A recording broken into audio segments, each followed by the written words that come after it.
Creo que tengo volumen ya, ¿me escucháis bien? Sí, gracias. Gracias, Nuria, lo primero, la Fundación, siempre lo digo, la Fundación que sois vosotros, sois tan generosos con nosotros. Fíjate, según nos presentabas y hablabas de las actividades siguientes, me he acordado que en Comparaciones Incomparables me invitasteis a mí a hablar de las experiencias estéticas desde mi moto, ¿no? Con eso os digo todo sobre hasta qué punto se fían de las cosas que podemos contar. Em, es un placer y sois una maravilla donde nos situáis como intermediadores, ¿no?, entre el arte y público interesado en el arte. Quería decir una palabra también de recuerdo a Luis Carderera, que era una persona muy vinculada al museo, no solo él, sino su familia, desde el siglo XVIII, final del siglo XVIII, familia de artistas, académicos, historiadores, diplomáticos también. Luis venía a este curso todos los martes con su mujer, ha muerto esta madrugada, y sencillamente una palabra de recuerdo a él, porque bueno, era una de las caras que veo que realmente veías que gozaba de oír hablar de arte, ¿no? Y eso es un poco para lo que estamos aquí. Javier, sabes que te he admirado hace mucho tiempo, te he admirado como lector de tus obras, eres una persona a quien le gusta, como ha manifestado Nuria también en su introducción, hablarnos, ¿no?, y ayudarnos a conocer.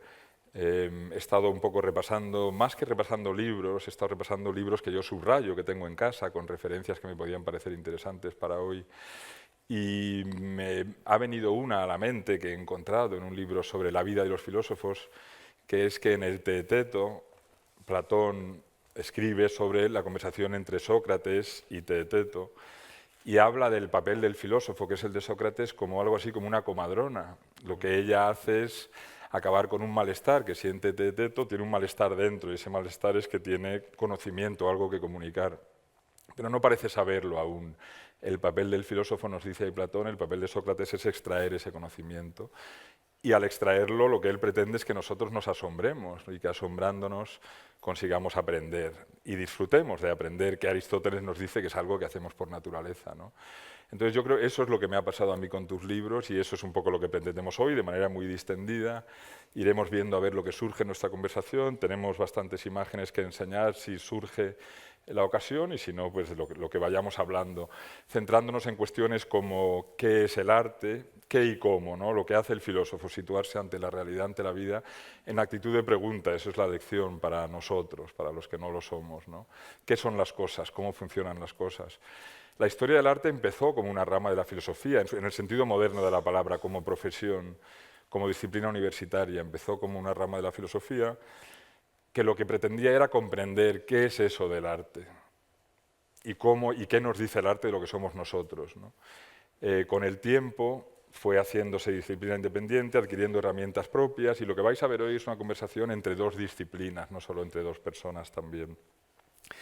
Yo, en cierto modo, echo de menos esa conexión con lo filosófico y con lo metafísico y con un tipo de pensamiento que al final es puro placer, porque tampoco estoy seguro de que al final nos lleve a ningún lugar concreto, ¿no? Pero es diferente del pensamiento más concreto que es el nuestro, que también creo que tiene mucho valor porque nos lleva al oficio y al cómo se hacen las cosas, a qué intenciones tienen los artistas, a qué vida han vivido las obras de arte. Yo creo que se complementan muy bien estas dos profesiones, ¿no? La primera vez que leí un texto de Javier tenía mucho que ver con la colección de Rubens del Prado, porque era un libro que se llama Aquiles en el gineceo, y es un libro que te motivó a escribir, precisamente a andar por este museo y ver un cuadro muy importante que os enseñaré y del que hablaremos. De hecho, lo podemos poner ya en pantalla. Es un cuadro, bueno, alguna otra gente ha pintado este tema, no mucha. En el Prado tenemos dos cuadros sobre este asunto, y quiero sencillamente, Javier, adentrarnos en nuestro coloquio un poco con esta imagen detrás nuestra, con la idea de que tú nos ayudes a caminar por el arte como una fuente de pensamiento profundo, de pensamiento filosófico, y así iniciamos este camino y a ver dónde nos lleva. Muy buenas tardes, encantado de estar con vosotros, estar con todos los asistentes. Gracias por la presentación, gracias por tus palabras y gracias a todos por el tiempo, porque suelo decir que los hombres y las mujeres somos esencialmente tiempo, y que haya un grupo de personas que hayan decidido que nos prestan el tiempo, con esta expresión española a la que a mí me gusta mucho dar vueltas, de que el tiempo se presta pero no se regala y hay que devolverlo como todo préstamo, con intereses de la amenidad, de la emoción o del conocimiento, o por lo menos con los intereses de pasar un buen rato hablando de arte y de filosofía ahora, esta tarde en el Museo del Prado.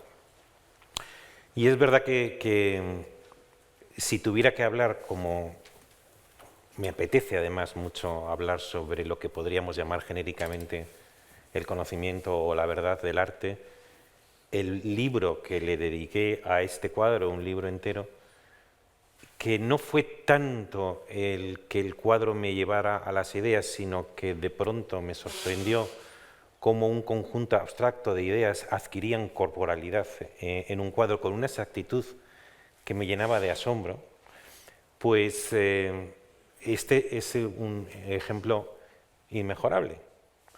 La filosofía es una ciencia o una disciplina que trabaja sobre el concepto. Y por tanto, el concepto que arroja por su propia naturaleza luz es una disciplina llena de brillantez. El concepto ordena, el concepto sistematiza, el concepto permite llegar a conclusiones generales y universales. Pero el problema del concepto es que es especialmente idóneo para los acontecimientos regulares, por ejemplo, los de la naturaleza. Pero en cambio, para lo individual, para lo vivencial, en experiencias en las que no siempre algo es sistemático, ni ordenado, ni tampoco necesariamente luminoso, parece como que el concepto, esos tipos de vivencias se resisten a enjaularlas en un concepto. Y claro, la comprensión o la enunciación de leyes de la naturaleza sobre actos repetitivos está muy bien, pero ¿dónde queda la verdad de lo individual y de lo vivencial? ¿Dónde se expresa lo individual y lo vivencial? Los hombres y las mujeres hablamos muchas veces de la importancia que en nuestra vida tiene lo narrativo, o también hablamos de la importancia que en nuestra vida tiene la imagen que nosotros tenemos de nosotros mismos. Alguna vez he puesto el ejemplo de que si tú, Alejandro, me dices, oye, Javier, me dice, tenemos un amigo común y me dice, oye, ¿cómo es Antonio? Pues no le digo que Antonio es un género y una especie, como haría si fuera un concepto, no lo definiría abstractamente, sino que contaría una historia. Porque Antonio es un ser temporal. Y lo temporal no se deja apresar en regularidades impersonales. Por tanto, lo narrativo, en lo que se refiere a lo personal, puede encerrar una verdad superior a lo conceptual.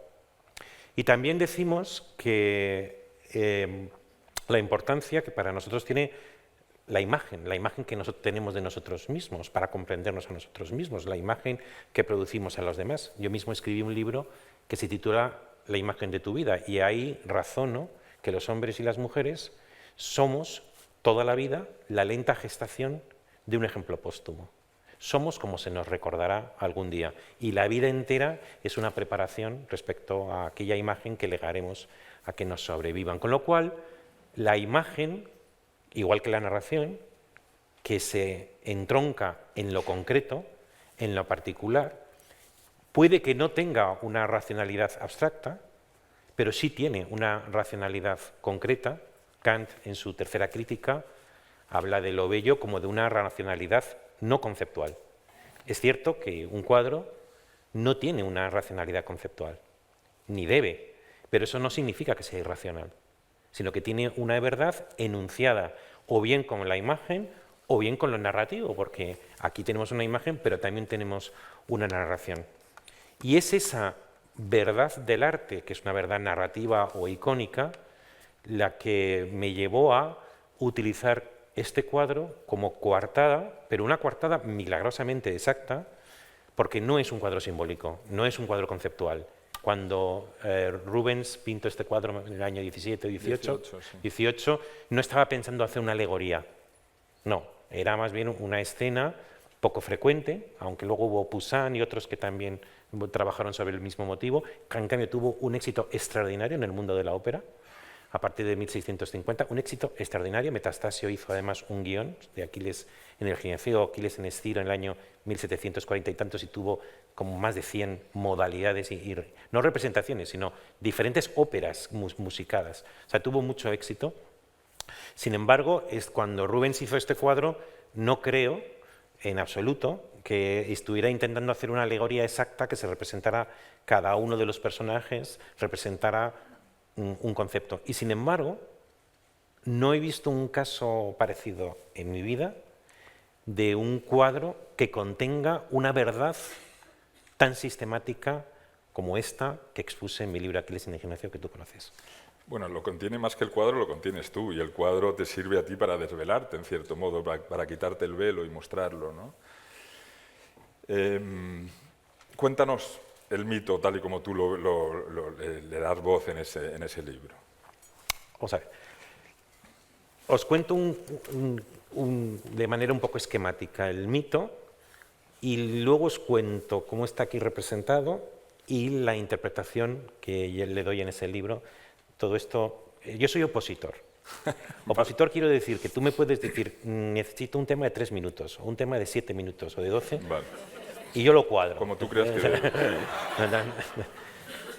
Entonces, en la Ilíada aparece Aquiles, pero aparece un Aquiles en el que no se habla apenas ni de su muerte, ni de su nacimiento, y en el que se ha despojado casi de caracteres divinos a Aquiles. Tiene un dilema, pero que es un dilema que hace que le sirve para entrar o salir de la batalla. El dilema con Agamenón, que le quita su esclava Briseida, esto le parece ofensivo y entonces dice que se retira de la batalla, y en efecto toda la Ilíada, que llevan ya 9 años allí, la Ilíada consiste en el retraimiento de los griegos frente al avance de los troyanos. Y él es un caprichoso, en realidad. Bueno,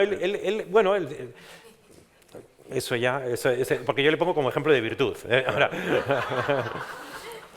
Entonces, es verdad que hay un dilema que sí que sirve para el juego dramático, que es el de que si no batalla e incluso amaga con volver con su hijo, pues entonces no va a tener gloria.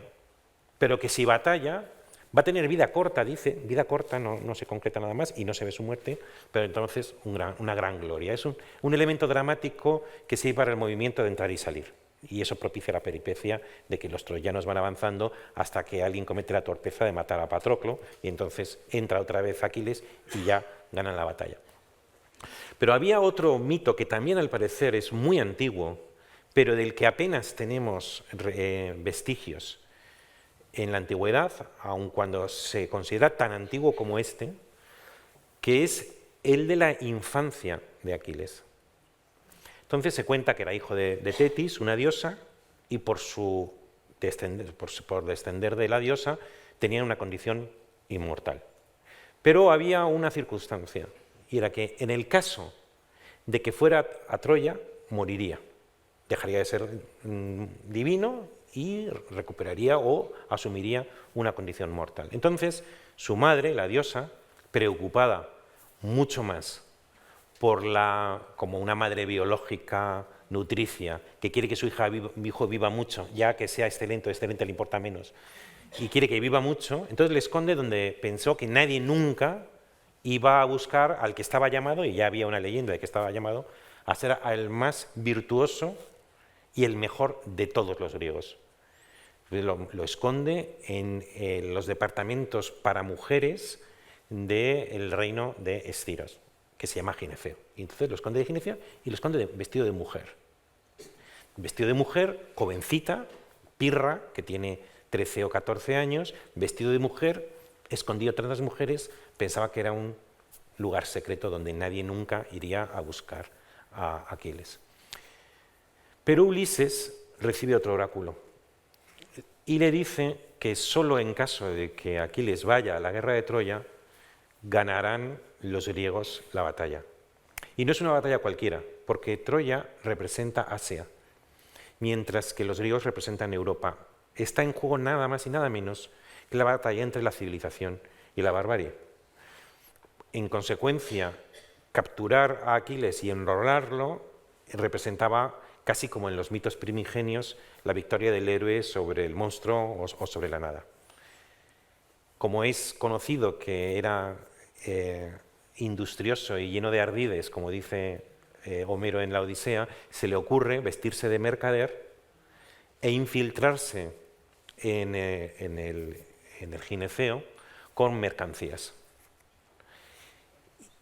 Le dejan entrar, acuden las mujeres, acude Aquiles también vestido de mujer, y en determinado momento Odiseo, Ulises, toca la trompeta guerrera y el pecho de Aquiles se llena de ardor guerrero y pide una espada porque reclama ir a Troya. Y la pregunta de mi libro es, que se titula Aquiles en el gineceo, o aprender a ser mortal, trata todo el libro a responder a la pregunta por qué Aquiles le compensó morir y morir joven.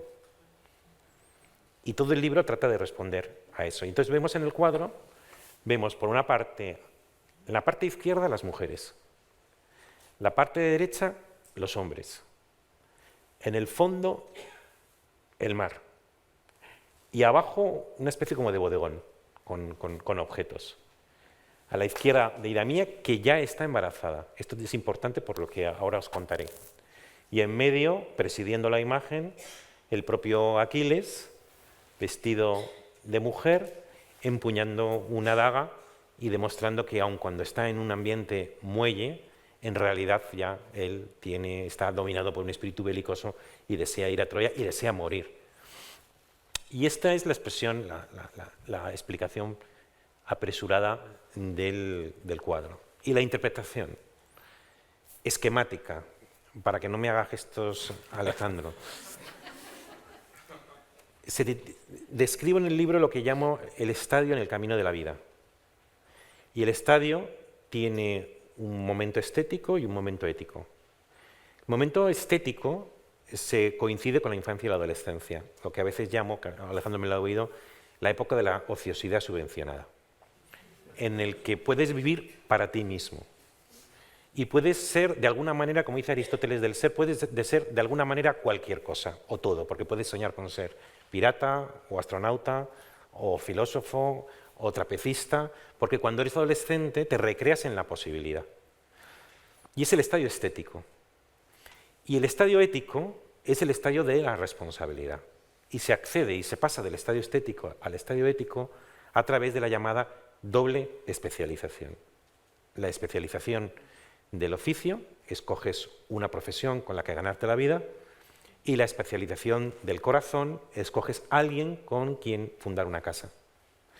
En el caso, esto representa en mi tesis, contrariamente a lo que normalmente han pensado los filósofos en los últimos siglos, que consideran que la verdadera individualidad está al margen de la sociedad, en mi libro argumento que en realidad adquirimos nuestra individualidad en el proceso de socializarnos, a través de la doble especialización.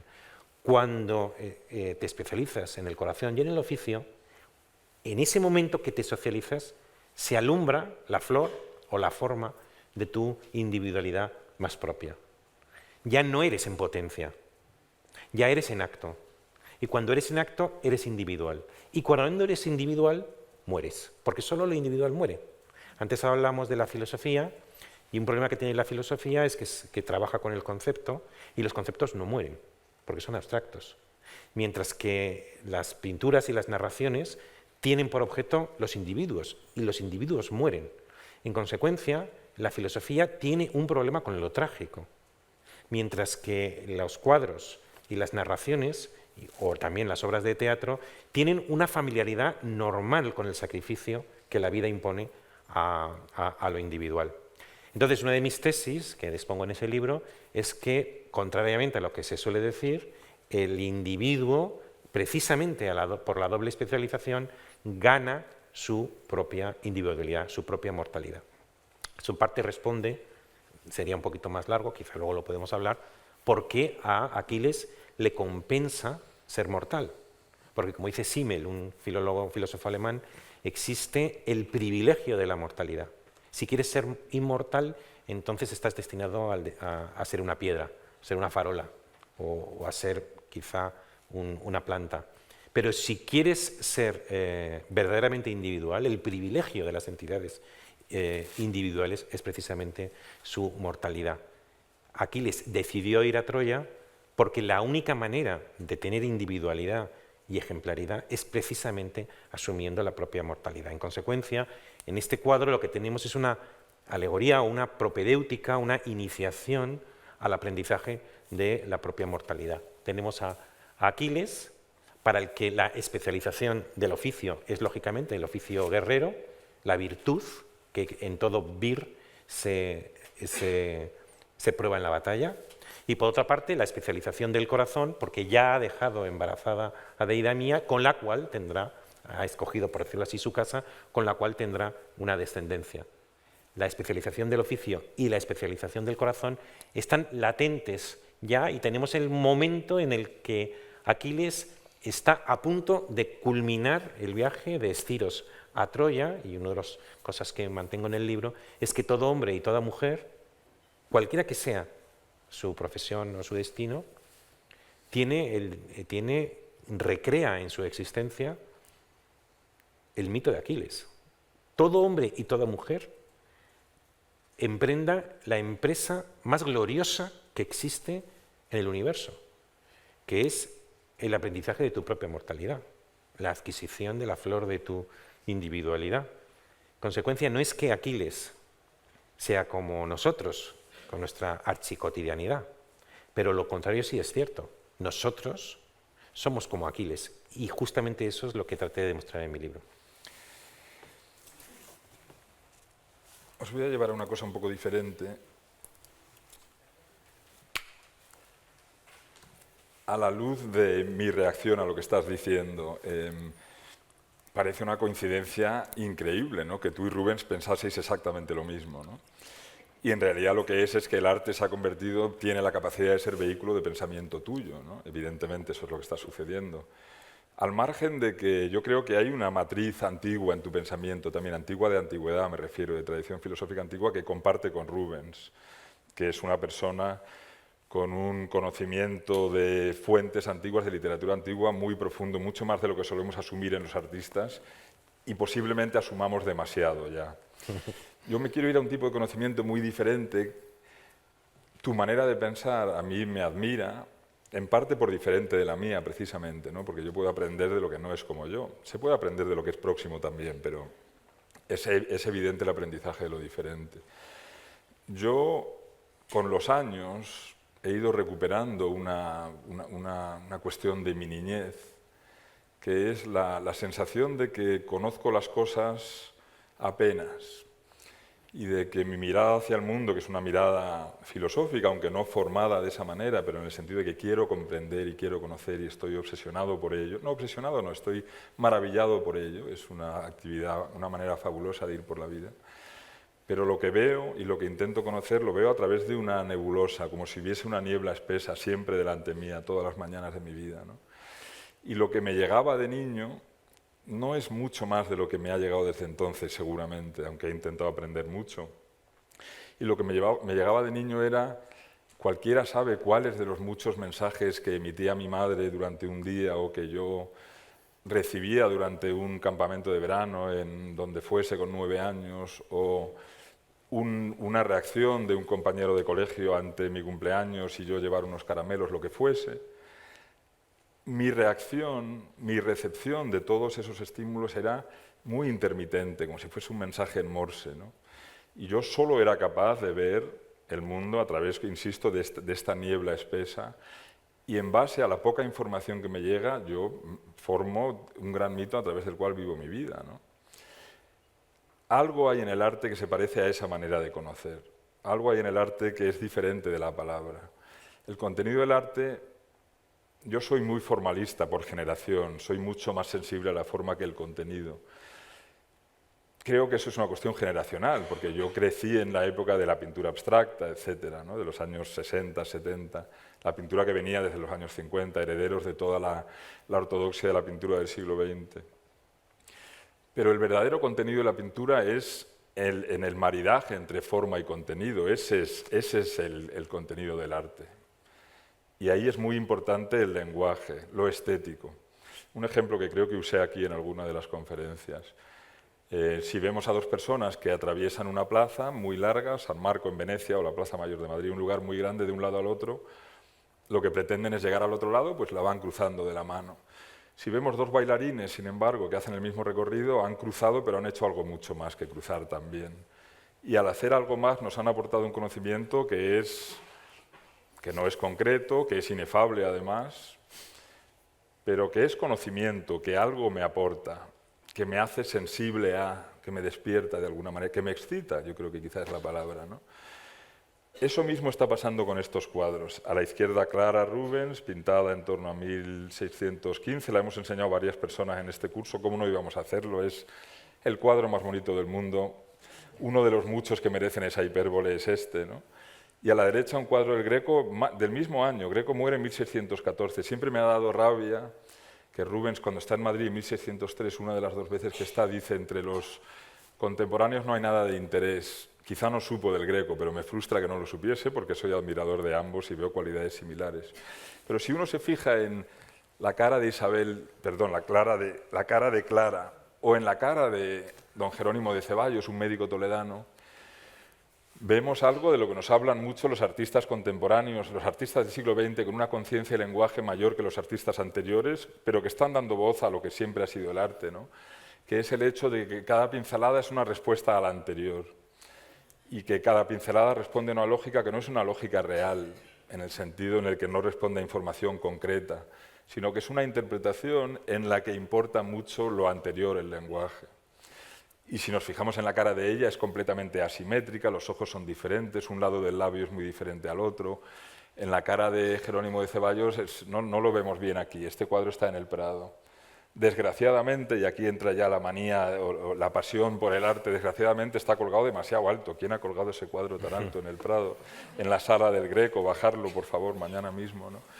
Si vais a ver el cuadro veréis que es completamente asimétrico, que tiene muchísimos colores y tonos, que está respondiendo a algo por pura intuición de que ese responder, de que ese contestar al gesto anterior es una manera de acercarnos a algo, de andar camino, de ser proyecto, ¿no?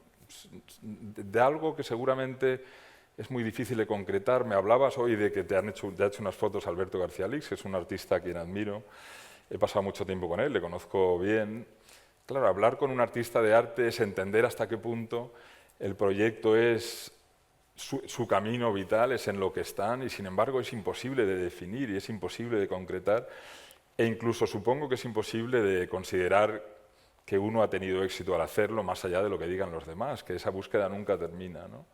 Entonces, yo viendo estos cuadros me acuerdo de verdades diferentes de las que aprendo de ti, que son verdades que tienen que ver con esa intuición mía, de verdades medio aprendidas, ¿no? Bueno, quería compartir eso contigo y ver a dónde te lleva eso a ti, ¿no? Oírte me ha recordado dos cosas. La primera, que tiene que ver también con tu primera intervención,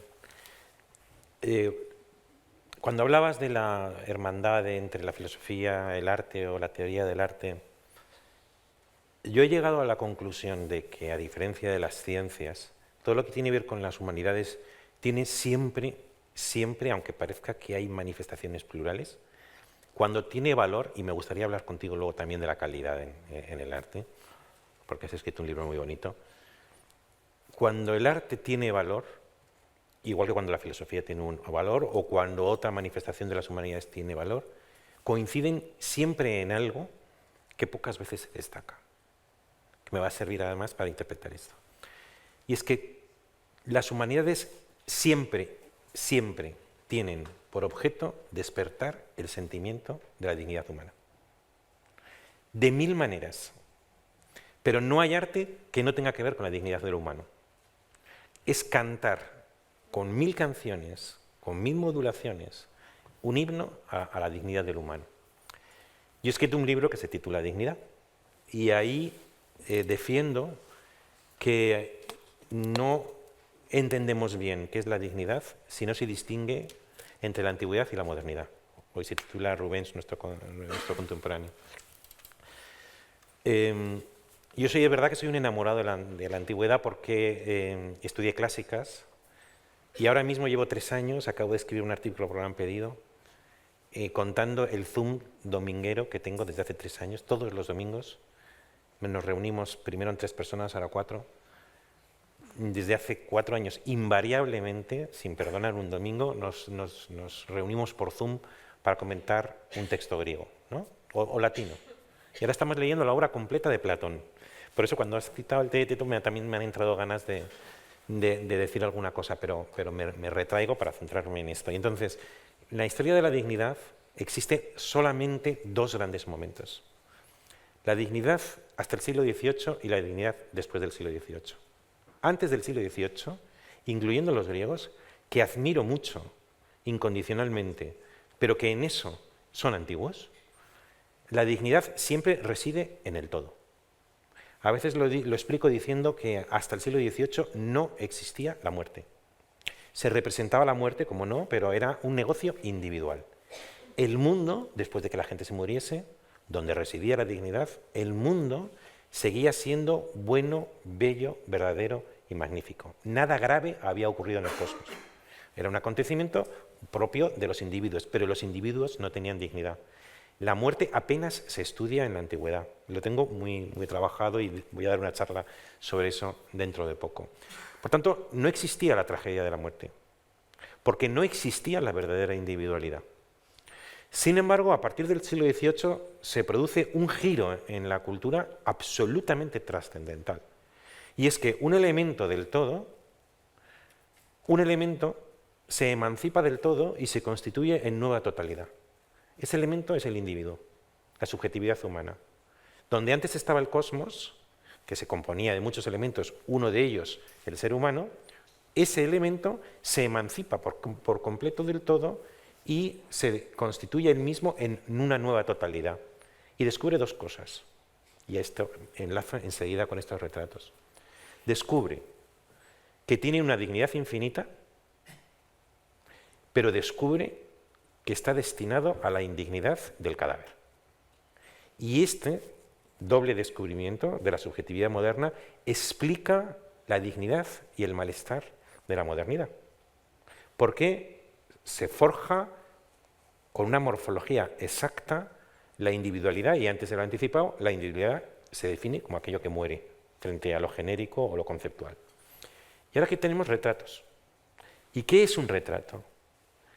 En la antigüedad, propiamente, no hay retratos, puesto que prevalece lo típico. Había lo de Fayún, se suele citar eso, que son más bien retratos funerarios y que a veces tenían casi calidad de ex voto, pero casi enteramente el mundo griego y el mundo romano no cultivaron la representación de la individualidad, sino que casi siempre se ponía el acento en los rasgos típicos. El general tenía que ser de esta manera, el filósofo tenía que ser de otra manera.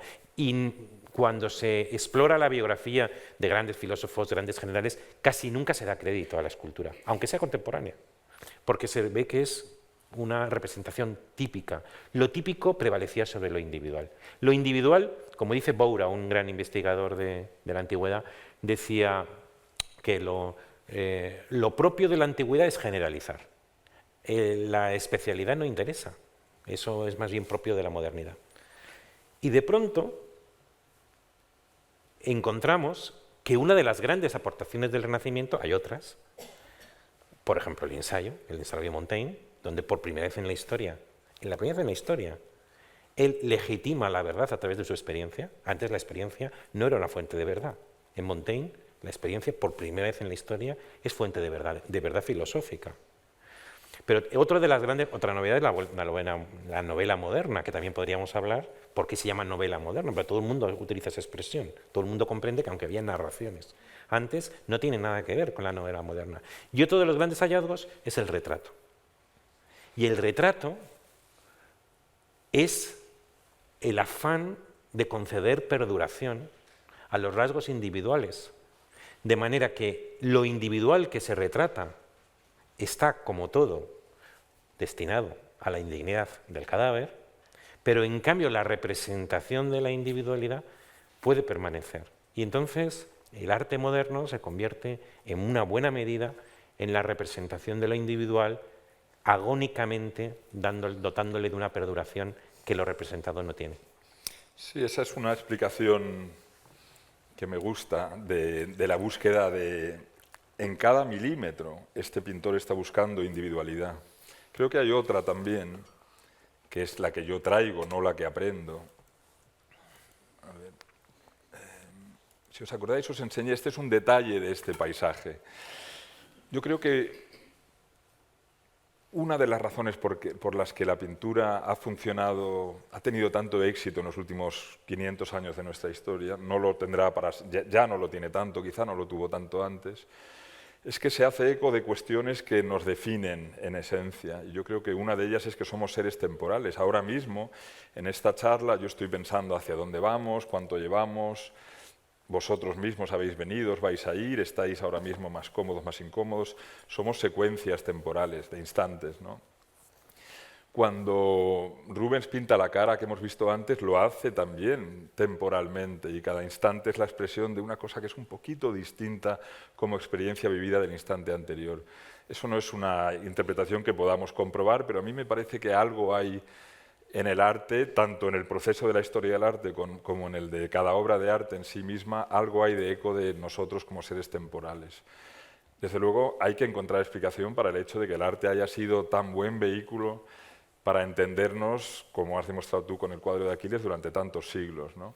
Pensar en este cuadro, por ejemplo, y me voy a ir un poquito a otro tema del que habíamos hablado que me interesaba hablar, pero los vamos vinculando todos, ¿no? Y volvemos cuando queramos, que es un poco a una desazón que compartimos con la interpretación tan ideológica y política que se hace del arte actualmente. Yo recuerdo un viaje que hice con mis hijos hace 3 años, algo así, o 6 a lo mejor, hace ya, a Florencia. Decidimos trabajar 2 cosas antes de ir. Una, la comida, a dónde íbamos a ir a comer y qué íbamos a comer. Y otra, Miguel Ángel. Porque en Florencia están las tumbas de San Lorenzo y está la Victoria, aparte de otras cosas muy conocidas. Para mí las 2 grandes obras de Miguel Ángel son las tumbas que están en San Lorenzo y la Victoria que está en el Palacio Vecchio. Volvimos o nos sentimos completamente seducidos por el Perseo y Andrómeda de Benvenuto Cellini. Esa experiencia es la manera de combatir la politización del arte, porque esa experiencia, ese momento ante el arte, es un momento que es pura vivencia y desaparece la importancia de todo lo biográfico en aquel momento. Cellini mató a 3 personas, nos lo cuenta él en su biografía. Cellini precisamente es un ejemplo maravilloso de alguien a que tendríamos que cancelar inmediatamente, ¿no? Y sin embargo, el estar de pie frente a esa obra de Cellini en nosotros tuvo un efecto de iluminación absoluta y mi reacción fue pensar, ¿por qué? ¿Qué hay aquí? ¿No? Y yo llegué a mis conclusiones que al final son muy limitadas. Por ejemplo, tiene una escala que te hace pensar que tiene una escala real, pero cuando alguien pasea por delante resulta que es bastante más grande que el natural, pero no te has dado cuenta de que lo es. En este mismo sentido quería enseñaros esa imagen. Eso es una tormenta que pinta Rubens en muchas capas de pintura, en la parte de atrás de un paisaje que está en el Museo Kunsthistorisches de Viena. Si yo me alejo del cuadro y hablo de Rubens, del cambio climático, de él como persona, de cualquier tema que pueda parecer de enorme importancia, y no pretendo decir que no lo son, puedo hacerlo perfectamente ilustrando esos temas con el cuadro. Y sin embargo, ante el cuadro, mi relación es absolutamente de conexión estética, empírica, no sé cómo llamarlo, con eso que estoy viendo allí. Y ese momento, esa relación, no puede ser más que inefable, no puede tener más que ver con un conocimiento que solo me proporciona el arte, también la naturaleza, también la montaña, las puestas de sol, el mar, ciertos lugares de ese tipo. Pero es una experiencia estética y al final no puedo ponerle palabras concretas a lo que estoy aprendiendo. Y al final nunca podrá ser política porque en el momento en el que estoy contemplándolo, mi cabeza se ha ido a otro lugar y yo he dejado de ser un ser político y soy un ser estético en ese momento. Y para mí esa es la manera de, cuando alguien en una rueda de prensa como la de ayer o cuando sea, la de ayer de Guido Reni, estoy viendo a David aquí delante, cuando alguien en una rueda de prensa como esa dice algo, por ejemplo, algo que pasa mucho actualmente. No pretendo tampoco decir que que nos debemos de relacionar con el arte todos como lo hago yo, de ninguna manera, ¿no? Pero sí que lo que puedo es aportar como yo lo hago. Cuando alguien nos dice que no hemos llamado la atención lo suficiente sobre la biografía del artista, Guido Reni en el caso de ayer. Yo no puedo evitar pensar que toda mi relación con el arte, que afortunadamente para mí empezó de muy niño y tuvo que ver con mira ese árbol, mira esa corteza, mira esa valla de piedra seca, mira a Guido Reni, ese mirar, esa relación es puramente empírica, visual, estética, y es con eso. Y solo me interesa quién lo hizo en tanto en cuanto me pueda hacer entender esto mejor. Y eso no es verdad del todo. Claro que me interesa si tiene una vida muy interesante, y si no la tiene no me interesará tanto. Pero mi relación, lo que a mí me alimenta, lo que yo necesito en mi vida del arte, viene de contemplar esto, no de saber nada de quién lo hizo. Creo que algo hay ahí de pecado de una era tan democrática como la que vivimos. Yo creo que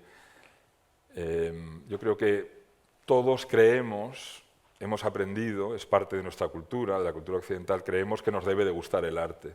Y todos vamos a museos cuando viajamos.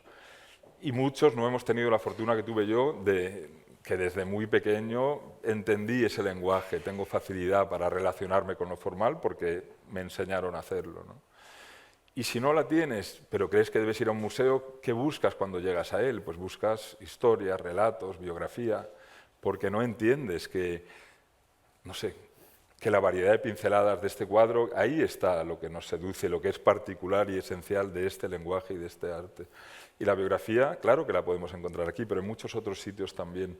Pero lo que solo podemos encontrar aquí es el lenguaje del arte, el hecho estético, digamos, ¿no? Entonces es algo en lo que yo creo muy firmemente esto, y para mí esa es la manera de combatir, y creo que, a ver, no soy combativo en este sentido, creo, insisto, cada cual que se acerque al arte como quiera y pueda, realmente lo creo. Otra cosa es que se le quite valor a cómo yo lo hago, o se considere literalmente que no es válido por no político o por no ideológico. Ahí sí que me convierto en una persona combativa y defiendo el hecho absolutamente innegable, este es un hecho absolutamente cierto, de que yo tengo una relación personal con esa tormenta que pintó Rubens. Y esa relación puede ser acallada, pero no puede ser eliminada de mi ser, ¿no? Y yo creo que lo que podemos aportar los que tenemos una relación cercana con el arte, a través de nuestro trabajo, etcétera, es precisamente esta vivencia del arte. Y eso, insisto, no quiere decir que no sea interesante que Rubens hiciese lo que hiciese. Me acuerdo una vez, y con esto acabo esta intervención, mis hijos me preguntaron, de nuevo mis hijos, ¿no te encantaría conocer a Rubens? Y me acuerdo contestar, pues depende, si era un señor interesante sí, y si no, no. Lo que me interesa son sus cuadros más que él, ¿no? No sé a dónde te lleva esto a ti, Javier. Me lleva a tratar de racionalizar un poco la diferencia entre política y arte y sobre todo exponer la diferente racionalidad que tiene cada uno. Empezando por la política, no creo descubrir nada si digo que la política, no lo que normalmente se dice de la política, no tampoco la teoría política, sino la política real es el arte o la actividad que tiene que ver con el poder. Y como dice Max Weber, el poder es la habilidad de obtener obediencia. En consecuencia, el poder sobre todo tiene que ver con la facultad de obtener obediencia. Y además es una facultad o es una potencia que existe desde que los hombres viven juntos y hay que determinar y decretar cosas sobre asuntos de interés común. Entonces, cuando se escribe sobre la política y dicen lo que los políticos deben ser o describen cómo deben ser el espejo del príncipe o la teoría política de Aristóteles, está bien como teoría o como espejo, pero no nos engañemos que la política va de poder y utiliza quienes entran en las políticas, que como normalmente la política es extraordinariamente sacrificada, debes tener una ambición muy, muy grande para soportar las privaciones que la lucha política tiene. Debemos aceptar que quien juega al tenis lo que quiere es ganar el último punto y quien entra en política lo que quiere es obtener el poder. Una vez en el poder, permanece en el poder. Lo digo sin atisbo de crítica, lo digo de manera meramente descriptiva. Luego, quien está en el poder y se mantiene en el poder, sí puede transformar la realidad, muchas veces pensando que con ello se perpetúa en el poder o gana las próximas elecciones. Y es como si me dices que cuando en el tenis luego Federer o Nadal gana el partido y se muestra dicharachero y arroja flores al contrario, pero ha hecho todo lo que ha podido por ganar. Y lo mismo ocurre con el poder. Y luego el poderoso o el que aspira a ser poderoso tiende a instrumentalizar absolutamente todo lo que está a su alrededor con la finalidad de o bien obtener el poder o bien mantenerse en el poder. Cualquier otra teoría que ignore esto vale como teoría, pero no describe la realidad de la política, igual que, en mi opinión, la realidad de la economía es el lucro infinito, el lucro máximo, y luego estarán la deontología de las corporaciones, lo digo sin atisbo de crítica, Como sino descriptivo. meramente descriptiva. ¿Y qué pasa con el arte? En las dos experiencias, el que lo produce y el que lo disfruta. Para mí, como escritor, la esencia de lo artístico o de lo literario, que es lo que yo conozco más, tiene que ver con lo que he dicho antes, es el enamoramiento que te produce la dignidad de la obra anticipada en tu imaginación. Yo imagino una obra, vislumbro la dignidad que esa obra en mi imaginación tiene, me enamoro de ella y solamente ese enamoramiento explica el número de horas infinitas y dedicación, deleite, demora, atención absolutamente desproporcionada que le dedicas a esa obra. A veces he definido la vocación literaria como lo hago al final de mi último libro de la tetralogía, que después de escribir 4 libros me pareció que si no explicaba qué era la vocación literaria no se entendía, y se titula Raptado por las musas, ensayo de una vocación literaria, y empiezo diciendo, ¿por qué dedico las mejores horas del día, los mejores días de la semana, las mejores semanas del año, los mejores años de mi vida a algo que nadie me ha pedido? Y la única explicación a esa pregunta para mí es la vocación. Es decir, el enamoramiento que te produce la anticipación en la imaginación de la dignidad de la obra futura.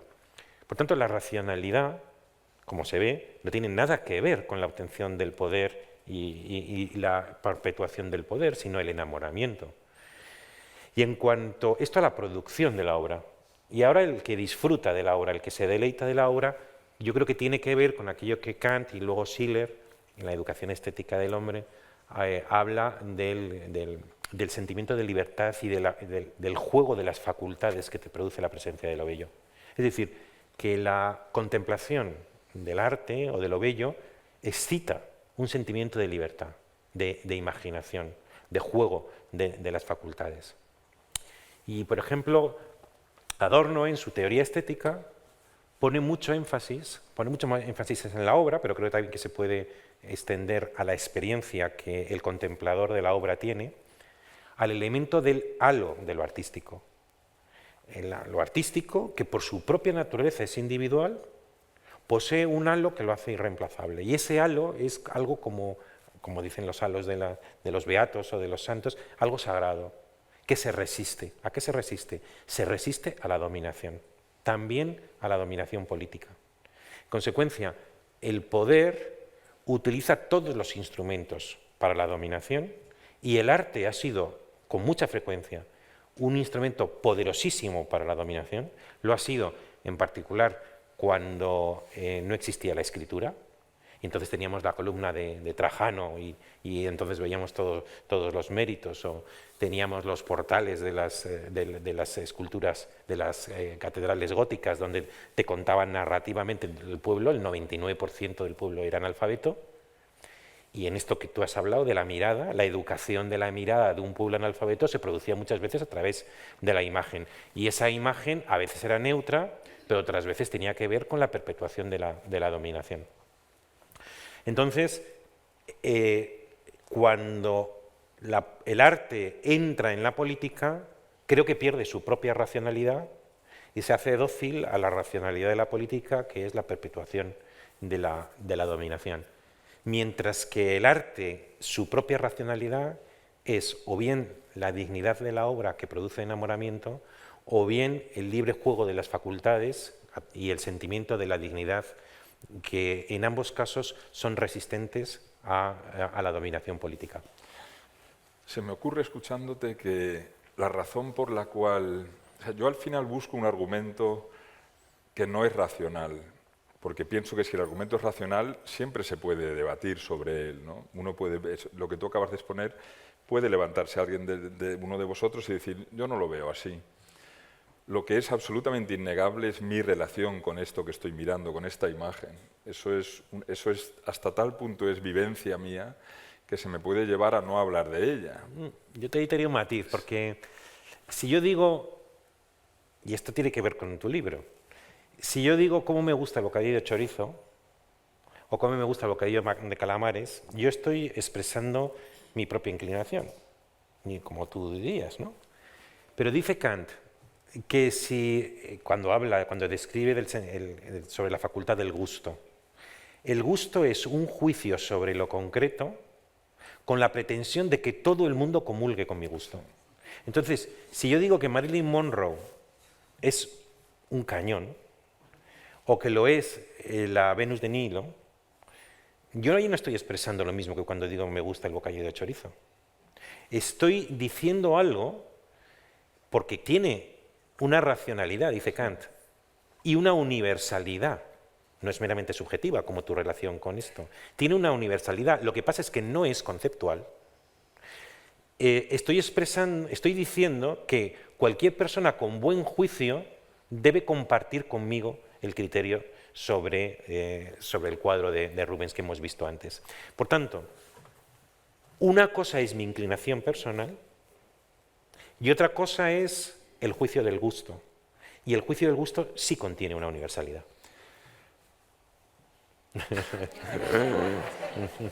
Yo soy, por si esto ayuda, no por hablar de mí, yo soy muy relativista, pero soy una especie de relativista peculiar porque creo mucho también en la manera antigua de entender las cosas, ¿no? Y creo mucho en la verdad de mi relación personal con todo aquello que me rodea, incluyendo con los objetos estéticos.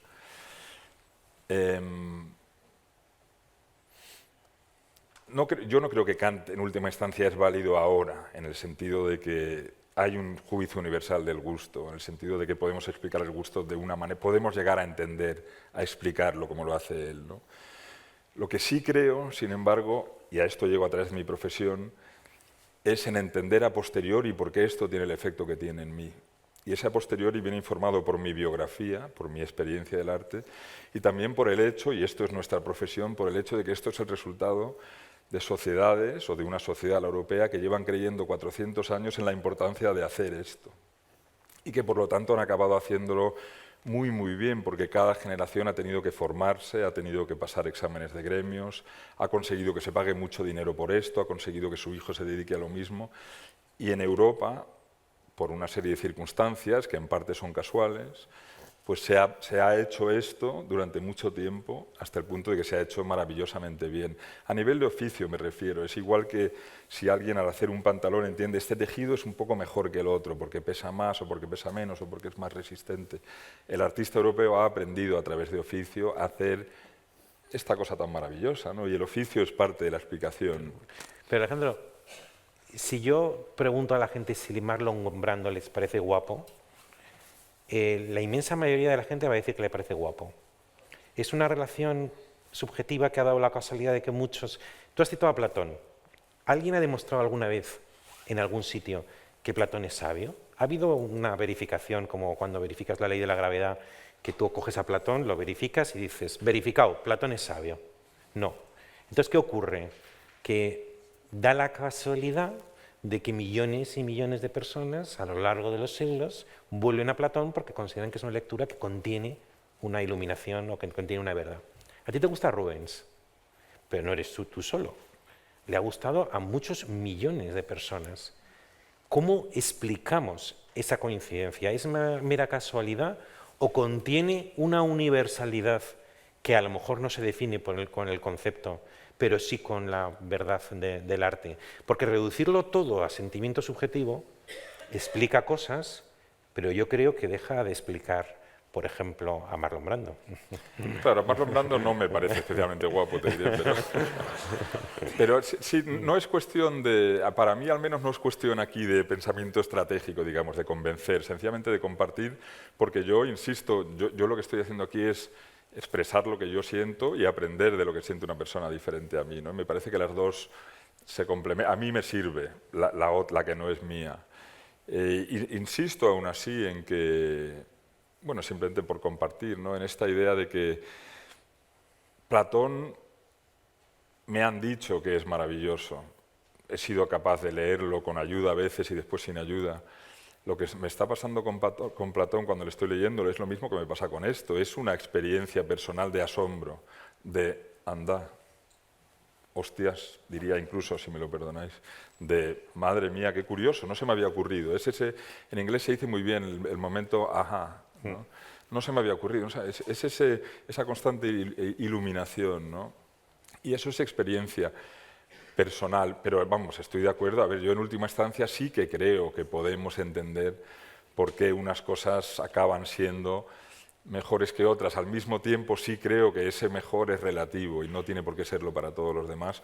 Pero insisto mucho en una cosa que creo en este escenario precisamente, que es que nuestra manera de ver y de valorar estas cosas, que no tiene por qué ser universal, es tan legítima como cualquier otra alternativa que pueda surgir ahora o en el futuro. En eso creo muchísimo, ¿no? Pero tú, en tu libro citas el libro de Hume, La norma del gusto, y que es un libro en el que yo me he inspirado para esta afirmación que voy a hacer, que de alguna manera ya se implicita en lo que yo he dicho antes. En algún lugar digo que la verdad de la ciencia es el experimento o la demostración, pero que la verdad de lo humanístico no tiene experimento ni verificación, porque nunca se ha verificado a Platón, nunca se ha verificado a Sófocles, ni a Aristóteles, ni a Dante, ni a Shakespeare. No hay verificación. Entonces, ¿qué es lo equivalente en las humanidades a la verificación empírica de las ciencias? Pues trayendo a Hume, yo diría que la verificación en las humanidades es el consenso. El consenso que lentamente se va gestando de acuerdo con lo que Hume diría por parte de la gente con buen juicio, porque también tenemos que aceptar... Y con buena intención también. Y con buena intención también, porque hay una honestidad en el arte también y en la mirada. Pero también tenemos que aceptar que en el gusto, aquello de que sobre el gusto no hay nada escrito, suelo contestar, hay muchísimo escrito, lo que pasa es que no lo has leído. Hay muchísimo escrito sobre el gusto y hay cosas que además están bien escritas y hay cosas que no, y hay personas que, igual que en la ciencia, hay científicos que son buenos y otros científicos son malos y otros directamente ignorantes, en el ámbito del gusto, el gusto, no nos pongamos innatistas, que es una especie como de algo que viene del cielo. No, el gusto es susceptible de educación, igual que de la mirada. Y por tanto, yo no creo que esté equivocado Hume cuando diga que la verdad del arte es el consenso que generan, aunque parezca un círculo, es el consenso que generan con las personas con buen gusto a lo largo del tiempo. Y entonces, ¿cuál es la verificación de Platón? Que 2500 años después lo leemos de manera fecunda, nos sigue transmitiendo, porque si no, no es un clásico, sino es un antiguo. Que muchas veces yo tengo la biblioteca de Gredos entera y que he ido viendo tomos por tomos, y unos tomos me estremecen y otros me aburren. Sí. La mayoría, dicho, bueno, ya como conoces el mundo, pues ya te entretiene, ¿no? Es como casi todo.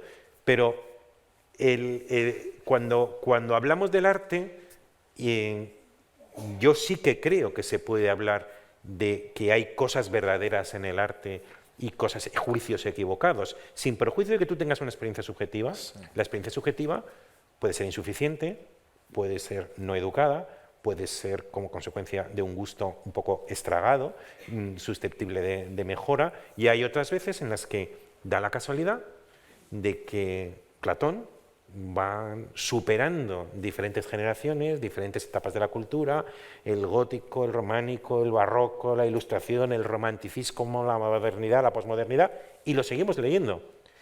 ¿Es solo una casualidad de que a mí me produce un sentimiento o significa algo que lleva 2500 años produciendo, siendo una lectura significativa? Se me ocurren varias respuestas. Ahora aquí podemos entrar en conflicto, quizá, que no sé cuál, hasta lo importante para mí es que esto sea revelador, ¿no? Yo creo que esa es una mirada muy lineal y que es real, o sea, somos eso. Pero también me acuerdo tanto de mis hijos conmigo como de mí con mi padre, y me acuerdo, tengo la conciencia plena de que hay momentos de ruptura y que somos crisis, igual que somos lo contrario a la crisis, que ser humano es ser crisis, y que hemos aprendido a pensar, porque somos optimistas quizá, que las crisis son pequeños momentos que vinculan momentos más largos, pero no es así seguramente, somos tan crisis como lo contrario, ¿no? Yo recuerdo querer hacer que mi padre comprendiese por qué me gustaba a mí un tipo de música que era la de mi generación, y mi padre, que era una persona Que está abierta... en tu libro. Algunas canciones Sí, están en tu libro. exactamente, y era absolutamente incapaz, y con el tiempo me di cuenta de que los valores a los que recurre un tipo de música y otra son valores diferentes. En uno puede ser armonía y en otro puede ser energía, da igual, no estamos en eso ahora, ¿no? Pero sencillamente ser sensible a una parte diferente de la música. Es evidente que un tipo de música es mucho más compleja y rica melódicamente, pero otra puede tener una energía que canaliza una época. No es tan importante el qué como el pensar en esta idea de la ruptura constante, ¿no? A mí como historiador, y esa es una parte mía muy tradicionalista, digamos, para mí lo importante es decirle a la gente: lo vuestro tiene valor, no estoy en eso, pero yo puedo ofrecer una conexión con valores anteriores, con valores del pasado, porque soy un historiador que me dedico a estudiar el pasado, y es lo que hacemos en el Prado, también le damos valor al pasado, precisamente.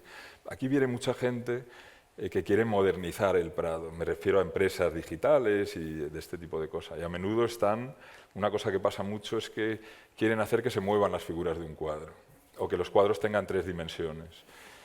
Entonces es como aquí, y todo bajo el epígrafe de queremos modernizar, pero si es que aquí, justamente aquí lo que estamos haciendo es dando valor al pasado, porque el pasado somos nosotros, hemos tenido la capacidad de ser eso, y eso es tan riquísimo que cómo no vamos a querer darle valor a eso también, ¿no? Y eso no implica que lo contrario no lo tenga, pero bueno, creo que estamos acercándonos al límite del tiempo, pero quería enseñar un par de imágenes más. Había traído muchísimas más, teníamos 18, hemos mostrado 2. Te dije que nos íbamos a enrollar, ¿entiendes? Tenemos que repetir, pero quería... hace unos años Javier dirigió un libro sobre algo así como la ejemplaridad de los artistas, ¿no? Ganarse la vida en el arte era la palabra, como estabas buscando un poco la realidad económica diaria, de profesión, de oficio del arte. Así es. Pero algo tiene eso de vínculo con la idea de ejemplaridad, ¿no? Y quería acabar, y antes de acabar te quiero dar las gracias de una manera más concreta, pero quería acabar con 2 imágenes de Rubens y hablar un poco de él, de su figura, digamos, ¿no? Ahí a la izquierda le veis pintado en el año 1621, nació en el 77, por lo tanto tenía, ¿cuántos? 40 y pico años. Aquí está pintado seguramente un año antes de morir, 1639, muere en el año 40, en mayo del año 40. Vestido prácticamente igual. Es obvio que le importaba mucho su apariencia y además tener apariencia de persona importante. Una cadena en la imagen izquierda, que tenía derecho a llevarla porque se la había concedido un rey, y una espada en el lado izquierdo. Este señor evidentemente no va a pelearse con nadie, lleva la espada porque le han permitido los archiduques, sus señores, llevar una espada al cinto, ¿no? Como señal de aristócrata, de rey, que no lo es, o de persona a quien los reyes le han concedido la posibilidad de llevarla. Pero además de eso sí que vemos detrás de eso algo de persona. Os hablé el primer día en la conferencia que abrió este ciclo, por eso quería acabar un poco a modo de paréntesis, del contraste que hay entre el enorme esfuerzo de Rubens por vivir una vida perfecta, sin fisuras y de gran éxito, contra todo pronóstico, porque él quiere ser pintor también, y ser pintor es algo que la sociedad de éxito no te permite ser. Pero además de eso, por esa biografía temprana, que él ha escondido, el hecho de que su padre ha tenido una relación extramatrimonial con la mujer de Guillermo de Orange, que ha estado en la cárcel condenado a muerte, está completamente escondido eso en toda su vida inicial, ¿no? Bueno, ante eso, ¿qué hacemos con esta figura? Javier, ¿qué te parece? Se me ocurre una cosa, viendo estas imágenes y oyéndote a ti, que tiene que ver con la imagen de tu vida. Ahora me explico. Los artistas en aquella época se solía decir que no, que eran trabajadores de las artes mecánicas, que eran trabajaban con las manos, ¿no? Por tanto, no era un arte No liberal. eran libres, exacto. No tenían artes liberales. Y por tanto había un cierto menosprecio de tareas secundarias respecto al escritor o al músico o al filósofo, que aunque utilizaba el lápiz, pero se suponía que era un trabajo liberal. Sin embargo, ellos mismos tenían una gran capacidad. Por ejemplo, Durero, ¿no? En aquellos autorretratos de 1500 poco, no me acuerdo qué fecha, en donde aparece casi que recuerda a Jesucristo. Y estos que son realmente muy emocionantes, porque uno ya está, como dice Cervantes, con el pie en la espuela, ¿no?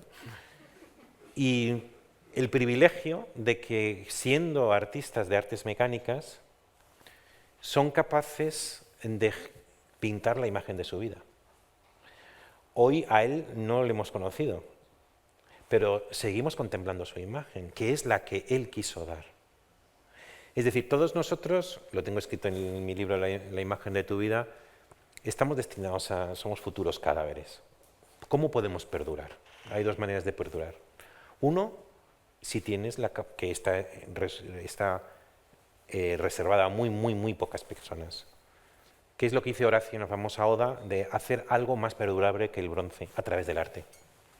Tú, a través del arte, lo dice también Shakespeare en un famoso soneto dedicado, en ese caso, a una amada, tú puedes conseguir que algo dure. Por ejemplo, Rubens consigue que hoy estemos hablando de su imagen. Sin eso sería un nombre. Y la otra posibilidad para perdurar es la imagen de tu vida, la imagen que los que te sobrevivan tengan cuando tú mueras. Y eso, en cambio, está abierto a todos los hombres y mujeres. Todos los hombres y mujeres pueden hacer de su vida algo parecido a una obra de arte. Como digo en mi libro, cuando te mueres puedes hacer de la imagen de tu vida, de la imagen, una invitación a una vida digna y bella. Que quien te suceda custodie la imagen que tú has dejado de toda una vida, de esa lenta gestación del ejemplo póstumo, y que el recuerdo que dejas sea una invitación a una vida digna y bella. Pero a veces las dos cosas se fusionan. Y es que el arte se fusiona con la imagen de uno mismo, como es aquí, y serían las dos maneras de perdurar, que en aquel entonces vemos en los dos de perfil, palabra que me sirve para mis reflexiones finales. Muy poca gente tenía ese privilegio, muy poca gente. Un emperador le dice, píntame el cuadro, ¿no? O se lo dice un rey, o se lo dice Inocencio III a Velázquez, o Felipe II, un rey, un caballero, un duque de Alba, ese tipo de grandes figuras. Con lo cual, el 0,0001% de la población viviente pudo generar una imagen de su vida de pública contemplación, mientras el 99,999% se murieron con la imagen de vida de aquellos que lo sobrevivieron el tiempo que lo recordaron. Y hoy, en cambio, tenemos las denostadas, las súper denostadas redes sociales, en las que todos los hombres y todas las mujeres del mundo pueden crearse un perfil. Un perfil en el que además ellos, como dirían, habría un acontecimiento de autopóiesis. Es decir, tú te puedes crear en el perfil y poner la foto que quieras, decir que eres investigador privado o que eres un amante de la belleza. Por tanto, lo digo porque yo no soy un gran usuario de las redes y, por supuesto, no ignoro las dosis apabullantes de vulgaridad triunfante que hay en las redes. Eso no lo ignoro. Sin embargo, es un lugar o una tecnología que ha permitido que la imagen de la vida ya no esté reservada a papas y emperadores, sino que todo el mundo democráticamente tenga una. Y como siempre están denostadas las redes, quería decir algo positivo para terminar. Una cosa sobre las redes, y terminamos ya. En las redes no hay olfato, no olemos, uno de nuestros sentidos ha muerto en las redes sociales, ¿no? Os lo digo porque acabamos de instalar en la sala 56 un dispositivo olfativo para oler los guantes perfumados que se ven en muchos retratos del Prado. Ajá. Javier, bueno, te agradezco muchísimo que hayas estado aquí, te lo agradecemos todos. Le habéis oído, ¿no? Es una maravilla, eres la perfecta conjunción de forma y contenido, en el caso del filósofo. porque tienes un vocabulario maravilloso, ¿no? Y con él das voz también a ideas que son realmente importantes. Entonces es realmente una conjunción muy especial. Te lo agradezco mucho, os agradezco mucho a vosotros el haber estado en este curso. No, lo voy a echar de menos, la verdad que el venir aquí cada martes al margen de lo demás era muy buen plan, ¿no? Lo echaré de menos. Gracias, Nuria, gracias a toda la Fundación, no solo Nuria, a Susana también, todo el trabajo que hacéis, y aquí lo dejamos. Espero que hayáis sacado algo de provecho, que creo que sí, que disfrutéis sobre todo de ir a mirar estos cuadros maravillosos que tenemos aquí y de darle a Rubens el crédito que merece como una persona que ha conseguido exaltar de alguna manera lo que es estar vivo, estar aquí, disfrutar de la vida, disfrutar del arte. Muchas gracias a todos. Gracias, Javier.